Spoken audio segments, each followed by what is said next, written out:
இப்போ சொல்லுங்கள். திருப்பூரத்தில் இருக்கிற மடப்புறம் கோவில் நம்ம காளியத்தில் பார்க்க வெளியூர்லேருந்து வந்திருக்காங்க. எந்த ஊர்லேருந்து சொல்லிட்டா நாங்கள் வந்து போகணும். இங்கேருந்து வந்திருக்காங்க ஆத்தலை பார்த்துருக்காங்க. நாங்கள் 2 பேர் மட்டும் இல்லை, ஒரு 20 பேர் சேர்ந்து வந்துருக்கோம்.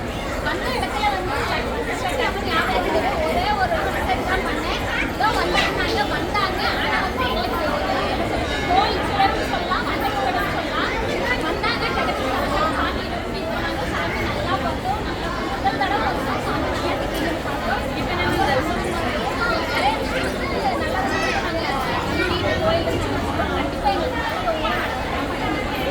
கண்டிப்பாக மடப்பை பார்க்கலாம்னு பார்க்கறதுக்கு நிறைய பேர் இருக்கும். உங்க எல்லாரும் மீட் பண்ணது எனக்கு ரொம்ப ஹாப்பியாக இருக்கும். சாமி கிட்ட போய் பார்த்துருக்கோம்.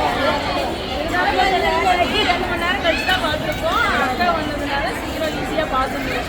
சாமி கிட்ட கிட்ட பார்த்தோம்.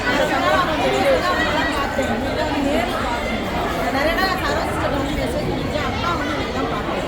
இன்னைக்கு தான் நானும் பார்த்தேன். மெசேஜ் தான் பண்ணாங்க. நம்ம வீடு இங்கே பக்கத்தில் வாங்க, உடனே வண்டி எடுத்து கிளம்பி ஓடி வந்துட்டேன். ஏன்னா திரும்ப நெக்ஸ்ட் மீட் பண்ண முடியாது. இவ்வளோ லாங் வந்து வந்துருக்காங்க. நம்ம ஊருக்கு வந்து நம்ம கண்டிப்பாக மீட் பண்ணணும். இப்போ வீட்டில் கூப்பிட்டேன், அவங்க வந்து குரூப் அதனால வர முடியாது. நெக்ஸ்ட் வரேன்னு சொல்லியிருக்காங்க. கண்டிப்பாக. Okay bye. Bye bye. அப்படியே கண்டினியூ பண்ணுங்கள்.